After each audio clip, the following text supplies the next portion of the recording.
Bien. A modo de introducción podemos decir que la densidad mamaria está bien documentada como un factor de riesgo independiente para el desarrollo de cáncer de mama. Sin embargo, la magnitud del riesgo es lo que hoy ocasiona controversia.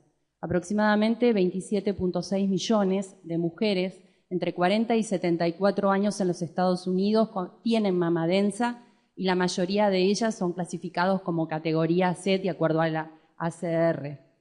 Estas son las proporciones en la división: un 50% son mama densa, un 10% extremadamente densa, un 40% heterogéneamente densa, es decir, un 50%. ¿Cómo evaluamos esa densidad mamaria? Tenemos la forma de utilización más habitual, que es la del ACR, que es un método cualitativo, que es la evaluación del médico radiólogo, que desde 1976, cuando Wolf habló de los patrones de densidad mamaria, se fueron haciendo distintas adaptaciones y hoy estamos utilizando esta, en donde dividen en letras en A a D lo que es una mama adiposa, una mama con parches glandulares dispersos, una mama heterogéneamente densa y una mama extremadamente densa. El problema de una evaluación cualitativa es la subjetividad de quien la evalúa. Y esto lo pone en evidencia este paper que fue publicado en el año 2016, la Task Force, que la Task Force siempre es muy crítica con respecto a la mamografía y tiene constantes evaluaciones sobre su utilidad y su probable sobrediagnóstico y sobretratamiento. Veamos qué evaluación hicieron con respecto a 5 trabajos que para ellos podían ser evaluados con respecto a la reproducibilidad secuencial. Encontraron que 1 de cada 5 estudios, la paciente se le modificaba la categorización que utilizaba el ACR cuando era realizado por el mismo radiólogo, en la ronda subsiguiente. Mientras que si era realizado por otro radiólogo, 1 de cada 3 era modificado de categoría. Lo más importante de este trabajo es que entre un 12.6 a un 18.7 son reclasificados desde mamas no densas a pasar a un grupo de mamas densas y las que eran de un grupo denso pasan a no densas, como los puntos más críticos en cuanto a la evaluación por el médico imagenólogo mamario. En cuanto a la evaluación cuantitativa, es la forma de evaluar la mama, los porcentajes de esa densidad mamaria. Aprobados por la FDA tenemos 2, el Quantra, ¿sí?, y el Volpara, que determinan los porcentajes de densidad mamaria y que se adecúan a la última clasificación del ACR. ¿Pero por qué importa la densidad mamaria? Porque es un factor de riesgo independiente ya demostrado. Veamos un poco los papers que así lo documentan. En este metaanálisis de McCorman, que si bien tiene unos años, ya pone en evidencia que el riesgo relativo para aquella mujer que tiene una mama extremadamente densa es un riesgo relativo de 4 versus aquellas que tienen parches aislados de un riesgo relativo de 2. En estas publicaciones de Body, que fue una en el 2007 y otra en el 2011, establece a la densidad mamaria como un factor de riesgo y que este incremento es hasta 6 veces y que se mantiene en el tiempo.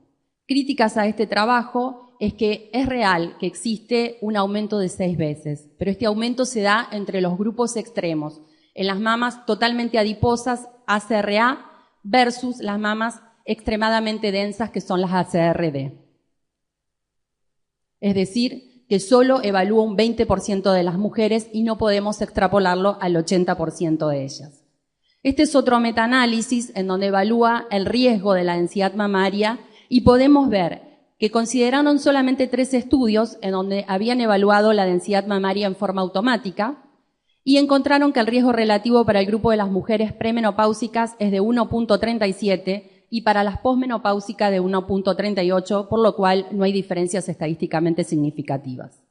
En este paper muy reciente, febrero del 2017, en donde incluyen 18.437 mujeres, determinó que el factor principal de riesgo, excluido la edad y el BCRA positivo en las mujeres, la densidad mamaria es el factor de riesgo más importante y más prevalente que se mantiene tanto en mujeres premenopáusicas y posmenopáusicas. Si nosotros evaluamos en nuestra clínica diaria a mujeres y queremos saber si están dentro del grupo de riesgo y vamos a utilizar alguno de todos estos modelos matemáticos, debemos saber que el único modelo matemático que incluye la densidad mamaria es el del Breast Cancer Surveillance Consortium, en donde vemos que sí considera la densidad mamaria como uno de los ítems, el punto 6, donde evalúa la densidad mamaria. También importa la densidad mamaria porque, como nosotros sabemos, en la mamografía lo que estamos viendo son contrastes de densidades. Y cuando el cáncer, que tiene la misma densidad que el tejido glandular y la glándula es abundante, puede quedar enmascarado en ese tejido, y a su vez este tejido denso, esas estructuras, se pueden superponer y dar efectos de sumación, y pueden dar muchos falsos positivos y falsas alarmas y ansiedad en nuestras mujeres. Veamos la sensibilidad que tiene la mamografía y la tasa de rellamados. Vemos cómo varía y cómo cae esta sensibilidad y aumenta la tasa de rellamados cuando la mama es extremadamente densa. Pero todo esto también ha llegado a las mujeres. Y en Estados Unidos, a partir de la historia de la doctora Nancy Capello, que armó una fundación que se llama Are You Dense, que quiere decir tú tienes mama densa, en donde ella tuvo el diagnóstico de cáncer de mama a partir de una mamografía totalmente negativa, y ella tuvo sintomatología clínica y el ultrasonido lo detectó. Comenzó todo un movimiento en unión con la gobernadora de Connecticut, y así en Estados Unidos esto se fue transformando en los distintos estados en ley. Hoy 31 estados es ley la notificación por carta a las pacientes sobre la densidad mamaria. Pero esto también es un problema, porque estamos notificando a las pacientes y está, por otro lado, las aseguradoras de riesgo de salud. ¿Quién cubre todo este gasto? En Estados Unidos, solamente de estos 31 estados, 5 estados, las aseguradoras, cubren a estas mujeres los estudios complementarios. Puntos que deberíamos tener en cuenta. En cuanto al screening de mama densa, un poco de evidencia, la Task Force considera que el estudio ACRIN 666, donde había encontrado un valor predictivo positivo de 6.8% y habían encontrado nuevos cánceres, 4.2 cada 1000 mujeres en screening, era un estudio que tenía una población muy heterogénea, con un elevado pacientes de alto riesgo. Por lo tanto, si se excluían a estas mujeres de alto riesgo, el verdadero valor predictivo positivo era de un 3% y con un valor predictivo negativo de un 99%. Con respecto a la ecografía automatizada, los resultados son muy variables en la literatura y la Task Force, que en esto es muy seria en la evaluación de calidad de estudios, considera que es muy limitada. Los resultados son muy variables, con una tasa de detección de 3.6 de tasa de detección y con una tasa que varía de 3.6 a 15 y una tasa de rellamadas extremadamente bajas de 15 cada 1000 mujeres en screening.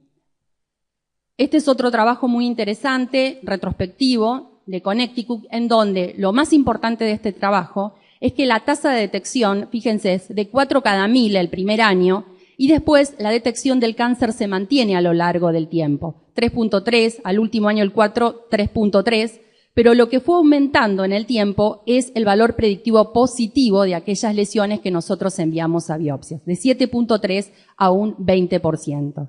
Es decir, en este trabajo que es retrospectivo, se mantiene la tasa de detección de cáncer y aumenta el valor predictivo positivo, que es lo que nosotros deseamos que tenga un método. En este trial prospectiva de la población japonesa, incluyó mujeres asintomáticas entre 40 y 49 años en 42 centros. Fíjense el número, muy interesante, 72.998 mujeres que fueron randomizadas, mamografías versus mamografía y ultrasonido, y en la utilización en el grupo de intervención de ultrasonido encontraron que aumentó la sensibilidad y la especificidad, y encontraron mayor porcentaje de carcinomas invasores, estadio 0 y 1, y una tendencia, nos está hablando este trabajo, de una disminución de los carcinomas de intervalo, donde hay mayor es en el grupo que solamente realiza mamografía. Con respecto al uso de la tomosíntesis, este fue un estudio muy esperado, el Lansdowne, en donde participaron 3.231 mujeres con una edad promedio de 51 años, y fíjense que la tasa de detección fue para ultrasonido de 11 mujeres cada 1000 pacientes sometidas a screening, versus 4 con el tomosíntesis cada 1000, con una P estadísticamente significativa. Lo que podemos decir a favor y en contra de este trabajo. A favor podemos decir que los radiólogos no conocían los resultados de la otra modalidad, lo cual le da mayor peso, y que hubo un bajo porcentaje de mujeres que no pudieron realizar la tomosíntesis, que fue menor al 2%. En contra, podemos decir que no se evaluó el riesgo de estas pacientes, aunque ellos en el paper sostienen que no incluyeron pacientes con mutaciones genéticas. Veamos este trabajo también interesante en donde evalúa la tasa de detección del cáncer por parte de la resonancia, que es 14 cada 1000 mujeres sometidas a screening, y esto es independiente de la densidad mamaria. Este trial realizado por la doctora Kuhl, en donde ya habló un poco el doctor Rodríguez Lucero sobre los protocolos acortados, en donde se diagnostica 18.2 cánceres cada 1000 mujeres en screening, utilizando este tipo de protocolos, y lo importante es que aumenta la sensibilidad y la especificidad. En contra, algo que ya viene repitiendo, el alto costo, la inyección del gadolinio, que se necesita recursos humanos altamente entrenados, y lo positivo de este estudio es que es muy sensible y con un alto valor predictivo negativo. ¿Dónde estamos parados? Estos son, hoy los saqué de la página de los Clinical Trials, y actualmente hay 12 trials que están investigando sobre la densidad mamaria. Mayormente los mayores estudios son en América. Fíjense que esto es una problemática para ellos si quieren determinar realmente cuál es el grado y cómo deberíamos actuar. Y estos son los trials que estamos esperando los resultados. Este paper es muy interesante, de abril de 2017, en donde dice: las mujeres son cada vez más conscientes de la densidad mamaria, sus implicaciones en el riesgo de desarrollar cáncer de mama y su influencia en la detección del cáncer. En este paper sugieren una evaluación de acuerdo a las mujeres si tienen extremadamente densas o mamas heterogéneamente densas, y si no tienen factores de riesgo, no son mujeres de riesgo, realizarle tomosíntesis. En las que tienen un riesgo promedio, que entrarían gran parte de la población, tomosíntesis y ultrasonido, y las que son pacientes de alto riesgo, tomosíntesis y resonancia magnética nuclear. Es una sugerencia, pero hay que tener en cuenta que no hay estudios sobre el efecto del cribado que demuestren un descenso de la mortalidad ni de la supervivencia en estas pacientes. Tampoco hay organizaciones clínicas médicas que aconsejen el screening complementario de la ecografía en modo sistemático, y solamente en las pacientes de alto riesgo la utilización de la resonancia magnética nuclear. Siempre tener en cuenta el impacto económico, que esto debemos darle una respuesta. Y ahora, antes de finalizar, quiero compartir con ustedes una encuesta. Cuando me convocaron para presentar sobre mama densa, quise saber qué sabían las mujeres argentinas sobre este tema que en Estados Unidos causa tanta controversia. Esto lo inicié a partir de las redes sociales. Las redes sociales son un método excelente para llegar a las mujeres. Utilicé Twitter, Facebook y WhatsApp. Y la encuesta empezó a viralizarse. Contestaron 1.588 mujeres. La mayoría eran de raza blanca, son todas argentinas, 97.6%.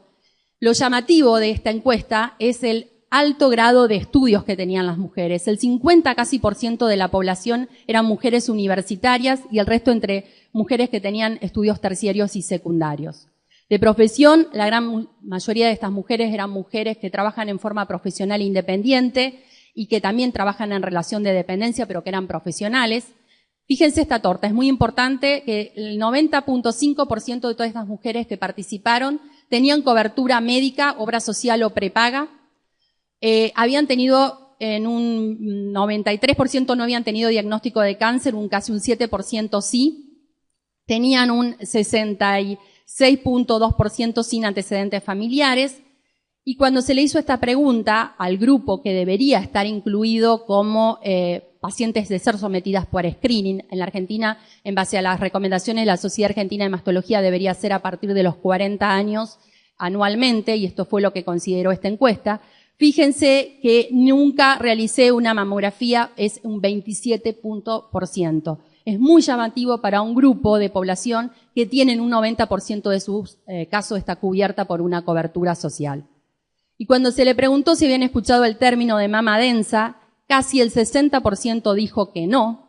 Y las que escucharon, se le preguntó dónde escuchó el término de mama densa, y el 54.2% dijo que nunca había escuchado este término. Cuando uno le preguntaba a estas mujeres si consideraban, con toda la información que habían recibido, si la mama densa era o no un factor de riesgo, un 65.4% contestó que no sabía si la mama densa era o no un factor de riesgo. Se le preguntó también si se sabía cómo se evaluaba, cómo se determinaba esa mama densa. y el 56.6% dijo desconocer. Entonces, todo esto nos está planteando que nosotros los médicos tenemos que actuar, tenemos que comunicarnos con nuestras pacientes y debemos brindarle toda esta información, porque si no, las redes sociales empiezan a circular y circulan a veces informaciones no correctas. Entonces, como conclusión de esto de la mama densa, yo le digo que deberíamos los médicos educar acerca de la detección del riesgo y consecuencias del tejido denso y fomentar decisiones informadas en nuestras pacientes para lograr un equilibrio entre lo que es el beneficio real que van a obtener la población que realmente esté en riesgo y los costos que va a implicar en nuestro sistema sanitario, para que esto pueda ser sostenido en el tiempo. Muchas gracias. Gracias, doctora.